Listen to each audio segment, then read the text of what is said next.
Good morning, Flagler. The doctors are in. I'm Dr. Scott And Klioze, I'm Dr. Andria Klioze. and we are here once again to talk about your health and health issues right here in Flagler, Volusia, St. Johns County, and this time, actually, the world. We've got a special Woo! guest with us today. Dr. Andrew, why don't you introduce our special guest? Well, Daryl Edwards is phenomenal movement coach, researcher, and founder of Primordial Play Method.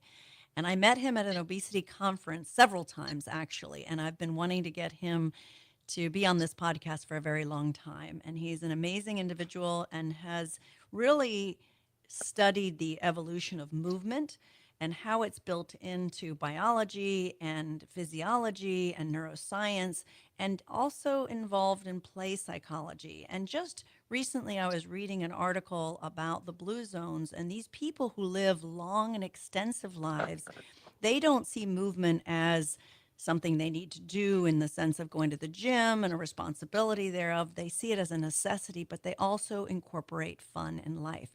So, with that, I would like to have Daryl tell us a little bit more about himself and what he does and what he's able to accomplish with people that have been disabled. Yes, well, thank you so much for the introduction. So as you mentioned, I'm the founder of the Primal Play Method, which is based on four pillars of evidence. So the first is evolutionary biology or evolutionary fitness, how humans evolved to move in the environments that they evolved into. So movement was for survival, for hunting and gathering food, for building shelter, for locomotion, to be generalists of movement. So in comparison to the rest of the animal kingdom, most of our movement capabilities are quite poor. So we're pretty slow. We're not very strong. We can't swim as well as the greatest of sea animals. You could go on, but in terms of movement generalists, we can take on movement forms modeling the rest of the animal kingdom. So we can walk, we can crawl, we can climb, we can run, sprint, jump, lift, carry. We have all these movement capabilities, and I think modeling that in the 21st century is really important. Modeling those movement patterns. The second is exercise physiology, which is the science of movement and physical activity, and gives us an idea, a lens into how movement primes the body. How is our physiology affected by physical activity or the lack thereof? Thirdly, cognitive neuroscience. So how do our brains respond to movement? How do our hormones respond to movement? How does our cognition respond to movement? And then finally, using play psychology. So taking some of that heavy, lifting of those disciplinary sciences and using play psychology to make that bitter pill of medicine a little bit easier to swallow. So that's the Primal Play Method. And my implementation of that is really, how can I get individuals to focus on the power of movement as medicine? How can it be used for prevention? Fairly easy, fairly robust scientific evidence in relation to that, but also as a therapeutic measure. So we have disciplines in relation to, say, cardiometabolic health or exercise oncology, or using exercise for neurodegenerative conditions like Alzheimer's, dementia, Parkinson's, multiple sclerosis.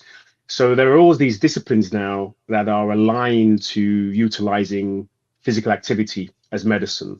And so that's where I position myself in helping my clients, or increasingly patients if they're referred out to me from clinicians. And it's a wonderful space to be in. That's awesome, Daryl. I was reading an article years ago about, the great apes and primates and stuff like that. And they're figuring out, like, humans, we seem to have to move, to maintain our health and basically longevity. Whereas some of the other primates don't seem to have that, like uh, um, not the chimpanzees, the big ones. What are the big apes? The gorillas. The Gorillas, gorillas yeah. are very sedentary. They don't move much, but they seem to do okay with that. But they think, humans through evolution have had to move basically to survive, and not like you said, not like for hunting and stuff. We're not as good as some of the other animals, but we have a lot of skill sets that we can utilize to keep us alive and functional. But they Yes. found that over time that, while some of these, the bonobos and the gorillas and stuff really don't do much all day, and they kind of go out and hunt or gather in brief periods, but not like us where health is really paramount on movement. Yeah, and it's difficult to say what came first for humans, but our ability to go, to sort of like the earliest of our human ancestors or pre-human ancestors to Homo erectus, where we were upright and fully bipedal, and to have this ability to move efficiently on two legs, and to be able to traverse great distances. So we, unlike the other apes, we're nomadic, Exactly. That's what the nomadic article said. hunter-gatherers. Yep. So we're able to walk very efficiently for significant differences, and some of our ancestors would have been covering the equivalent of a marathon plus in a day through walking. And tribes would be walking significant distances to go from an area of plenty of resources to that went to scarcity to other areas. And that's one of the reasons why there was a migration out of Africa to the rest of the world, because of this drive for exploration. So certainly movement, our evolution is heavily underpinned by this evolutionary driver to become creative around, okay, well, I'm not as great a hunter as some of the great predators, right? I'm not, like a cheetah, say, or or a lion. I really struggle, but I can invent tools, and I can Exactly. focus on things like persistent hunting, where I can just track animals that will fatigue if I follow them for miles and miles, where as a human I can still keep going. So we develop these capabilities to cool our bodies through sweat, to be fantastically efficient with our walking gait, still have the ability to run and sprint, also relatively efficiently, and have all of these other movement capabilities. So I think that's one of the unique sort of facets of human capability, is this we're generalists of movement, but we also can think about convenience and think about shortcuts and think about optimizing our movement ability in order to achieve an objective. Whereas for our cousins in the animal kingdom, it's very much instinct. And So it's like very an much, adaptability. Our bodies yes, have yes, adapted because we have these other technologies or these other skill sets to compensate. Has there been a yes. shift in the muscle size? I mean, in evolution, I mean, obviously you can look at the ape and look at the human, but Well, has there Neanderthal. been even a more obvious shift in muscle size and areas of higher levels of muscle focus? Yeah, so probably the best piece of work that I've read on this is by an author called Jared Diamond, who wrote a book called Guns, Germs, and Steel, and he speaks about probably the most significant era in human evolution was the agricultural revolution. So where we went from, the Paleolithic, Stone Age part of our evolution, to the Neolithic, where we started to develop agriculture.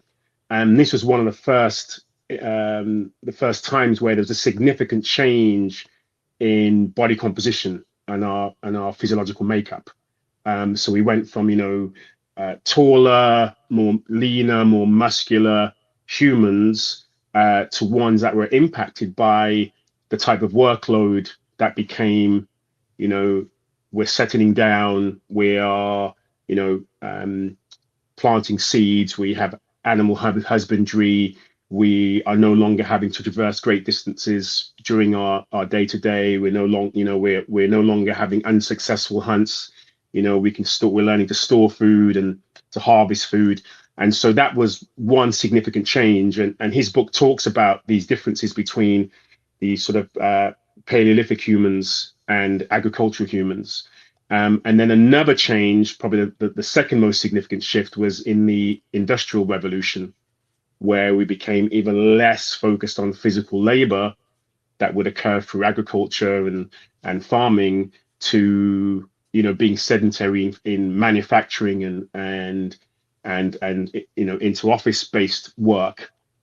And that was a secondary shift in kind of stature and again becoming more sedentary.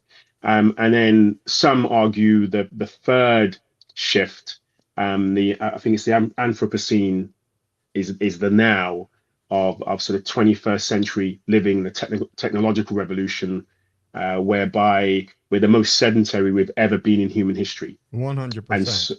And so we now study the impact of sedentary behavior on the impact of physical inactivity, which wouldn't have been a science, 2 generations ago, right? And that was really the start of the science of what happens in occupations where there's a significant amount of sedentary behavior.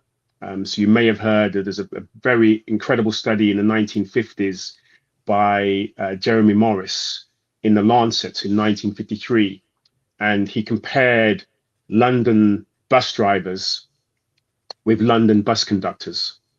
So bus drivers were 90% of their day sedentary. Bus conductors were, up and down the stairs, collecting tickets, take passengers on and off the bus, helping with luggage, very active for their occupation. And it was a great study because that study had individuals from the same demographic, similar diet. They came from similar parts of the city, similar income. Everything else was fairly standardized between these two cohorts, apart from their levels of physical activity.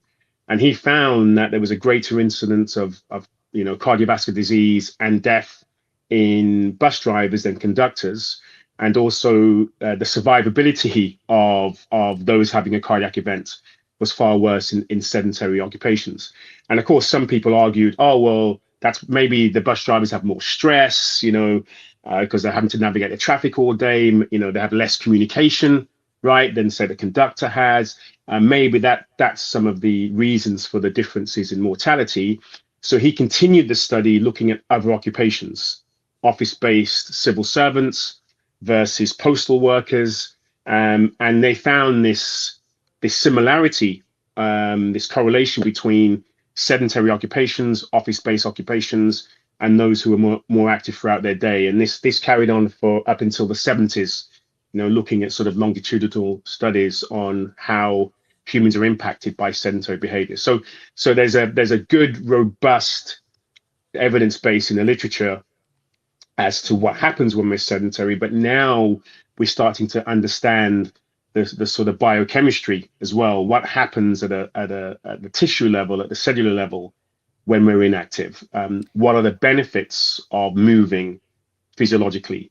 So that this is an exciting time for exercise physiology, because we now understand not just that the fact that movement is good for us, but why, what happens, what is anti-inflammatory, what are the healing properties, what's activated through movement, and what happens when we reduce our movement or we become sedentary for most of the day.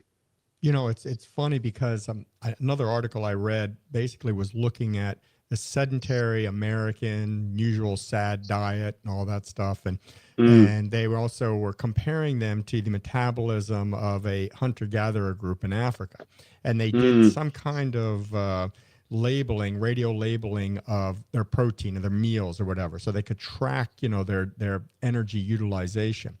They found that the energy utilization between the sedentary guy and the hunter-gatherers, and they talked about how they were out hunting like an elephant, and they tracked them through the multiple. At the end of the day, they all expended about the same amount of energy, and they think because humans, most of our energy expenditure comes from our big brains. That's where most of that comes from.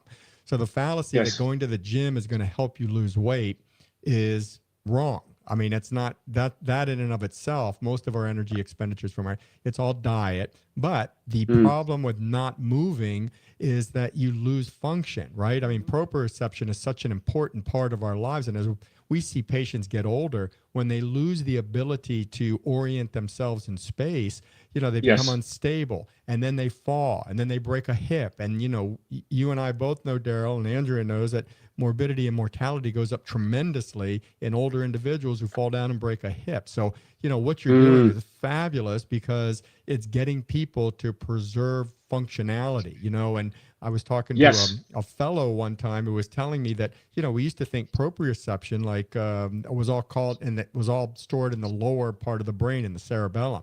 But there's actually parts of the upper brain, the supratentorial parts of the brain, that participate in that. So the old adage, if you don't use it, you lose it, is 100% true. So as you see these older individuals who are extremely unsteady, unstable, and then you see, we got friends of ours from church who are in their 80s. They go dancing all the time, and they act like 30-year-olds. I mean, it's just amazing. Physiologically, their emotions, their energy, everything is amazing. The impact, cognition, all that. All right, we're going to take a quick break.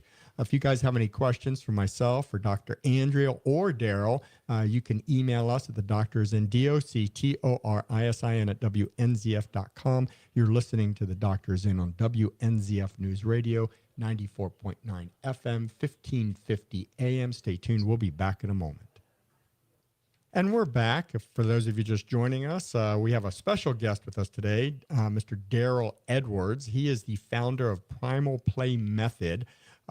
Very interesting program and technique that he's come up with based on his own personal research, and it seems to be very effective at keeping people healthy, moving. My wife, Andrea, has met him at one of her obesity medicine several times, and he's always a guest speaker, and she's been enthralled with Mr. Edwards since she first saw him, and she's been trying to get him on our show since that time, and we're lucky enough to have him with us today. So right out of London. Right out of London. Right, straight out of London. Yep. Right. So thank you, Daryl, for being with us. You're Before welcome. we went on a break, I was talking about the study I read. It was out of Scientific America that was talking about how basically comparing the sedentary American sitting on a couch watching TV versus hunter-gatherers in Africa who were chasing down their next meal, and how there really wasn't a tremendous amount of, difference in their energy expenditure. But, they did mention that there was some advantages to the hunter and gatherers moving all the time. And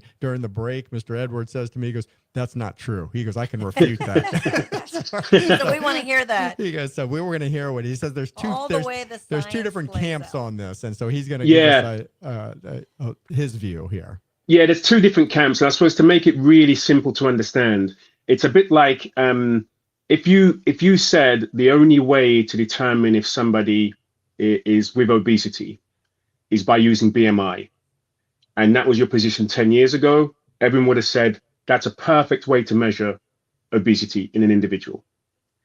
Now we understand that BMI is a very poor measure of obesity. For example, Dwayne Johnson is with obesity. LeBron James would be with obesity based on their BMI.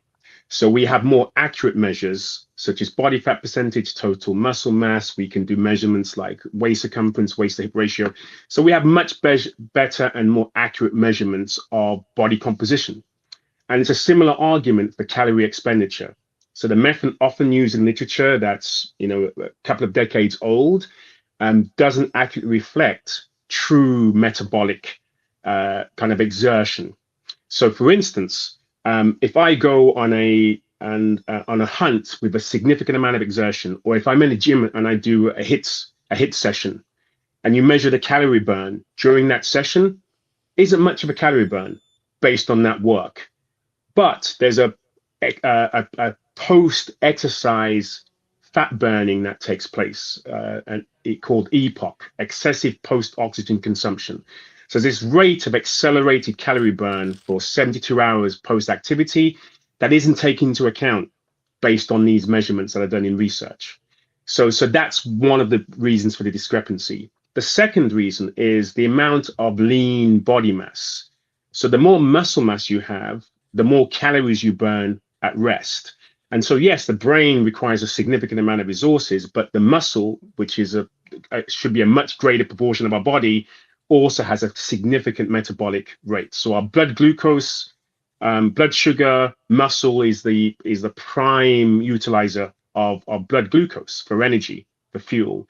So these are just two reasons as to why that comparison is a very crude comparison.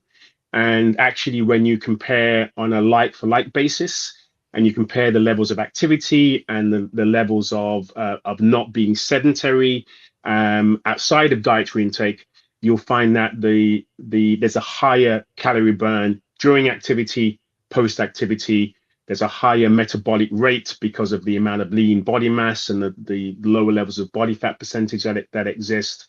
There are other factors that increase the calorie burn in more active individuals than less active.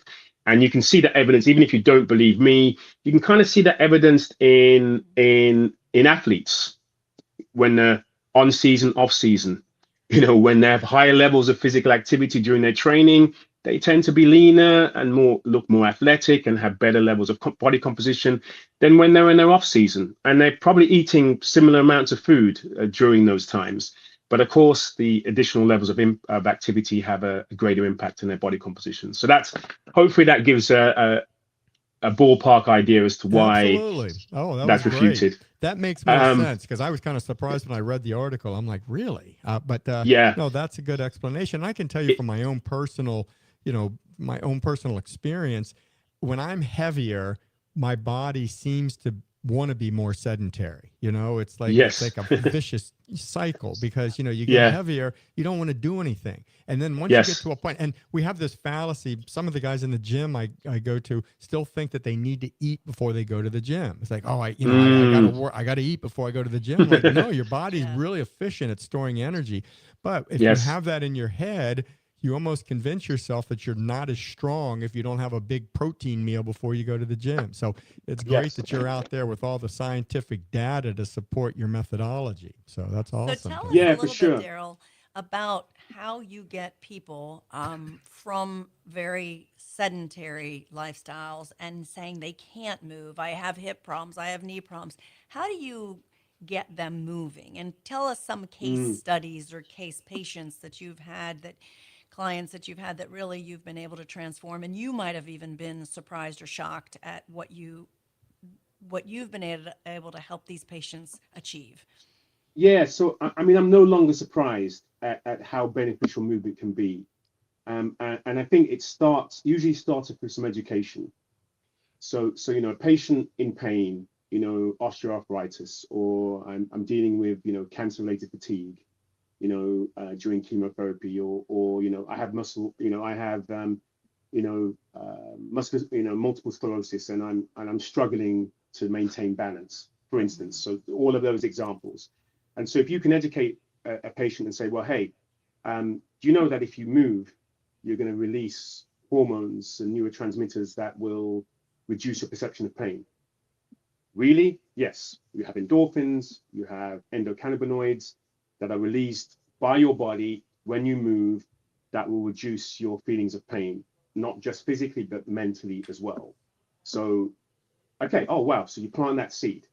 Okay, so you're feeling discomfort. If you just move in a way which is not going to be increasing your levels of pain, but are going to be reducing pain, you're more likely to want to do more.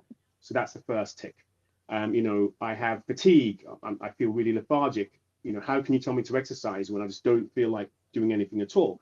Do you know that movement will, reduce your levels of fatigue? It will actually promote energy for your cells within the body. Oh, I had no idea. Okay, so next try that prescription and see. And so once patients realize they can receive this positive feedback, and oh, I now have more energy, I now want to do more. So I for me, it's a bit of a, as we say, a suck it and see approach. Mm-hmm. I say these are the benefits for you based on the conditions, based on your symptoms, based on what we're trying to achieve.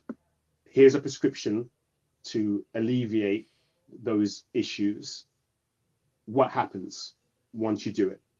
What happens when you don't? So it's a prophecy that they themselves fulfill, or don't, as the case may be. So they're aware they have control over what movement can do for them. I'm just a facilitator. I just provide the prescription. And once individuals follow that prescription, they're like, oh, wow, yeah, we had no idea this is what would happen. I had no idea I would feel less pain. I had no idea I could improve my balance in this way, that I can improve my physical function. Do you actually measure the endorphins, the cannabinoids, or motor activity, pain? Do you do a satisfaction scale or a movement scale just to show them, to Yes. validate not only what they feel they're experiencing, but like a scientific analysis for them to be able to see? Yes, so I don't use any of the kind of formalized kind of scales that are out there. I Pain tend to scales, do a yeah. very simple scale of 1 to 10. Uh-huh. So keep a pain diary, keep a fatigue diary, keep a stress diary, whatever it is that's important for us to focus on. I just say keep a simple spreadsheet from 1 to 10, 1 being no impact, 10 being debilitating impact. And that tends to work very well for individuals to keep track of. We do the same thing, Daryl. I mean, when we're doing some kind of pain medicine for injection, we're just trying to see their pre-procedural pain level post. And it's, subjective, but it is, effective, I think. So we got about 2 minutes left. I just want to, one of the pioneers in your field predicted this stuff back in like the early 1930s was Albert Einstein. Do you remember his famous quote? Do you know what he said? No. Albert Einstein was writing a letter to his son, I think in like 1930 or sometime a couple of, 15 years after his, great, discoveries. And he said, life is like riding a bike. To maintain balance, you got to keep moving. That was a quote from Albert Einstein. Love it. Isn't that awesome? Yeah. So even That's back in a great 1930, he predicted what you're doing right now. So that's awesome. And as we're kind of coming to a close, I would say that probably the most important aspect of the work that I do is ensuring that the movement patterns I prescribe are fun and engaging and playful. So it's tapping into an individual's inner child, how they, recapturing the joy of movement they experience as children. That's and awesome. If you can recapture that as an adult, you are going to want to continue to do this. You are going to want to share that experience with your family, with your peers. So that's my sort of USP. It's like, right, we've got this fantastic medicine of movement, but how do I get you to want to do this and not to feel as if you're punishing yourself or that it's painful or it's uncomfortable? Let's make it fun. And then you're more likely to go, I'm enjoying this. And again, your perception of pain, your perception of hard work, all of that is pushed to one side and you're focusing on the joy. So for me, the most important aspect of movement to ensure maintenance and sustainability of movement is to focus on fun and joy. Awesome. And something that you want to repeat. Daryl, really quick, we got about 30 seconds left. Can you give us, if people want to reach out to you, see your website, what do you have? How can they find you? Yeah, best place is my website, primalplay.com. If you want to find out a bit more about my philosophy, I have a TED Talk, Why Working Out Isn't Working Out. It's got over, I think, 1.3 million views now. So if you'd like to increase that view count, please have a look at it. And I have 2 best-selling books, one for adults called Animal Moves, and I have a children's picture book called My First Animal Moves. Awesome. All right, Daryl Edwards. Thank you so much. Hey, that was awesome, brother. We need to have you on again, and I'm going to push OMA so we can get you on there. And we're going to come see you over in London there and get us moving. Oh, and we're going to have some tea, but we're going to be moving. I'm going to the pub. that sounds great. All 3 of those suggestions would be fantastic. Thank you so much. All right, Daryl. All right, guys. If you have any questions from me, Dr. Andrea, or Daryl Edwards, give us a shout out over at Doctors Are In, DOCTORISIN at WNZF.com. As always, stay happy, stay healthy. We'll see you next time. The doctors are out.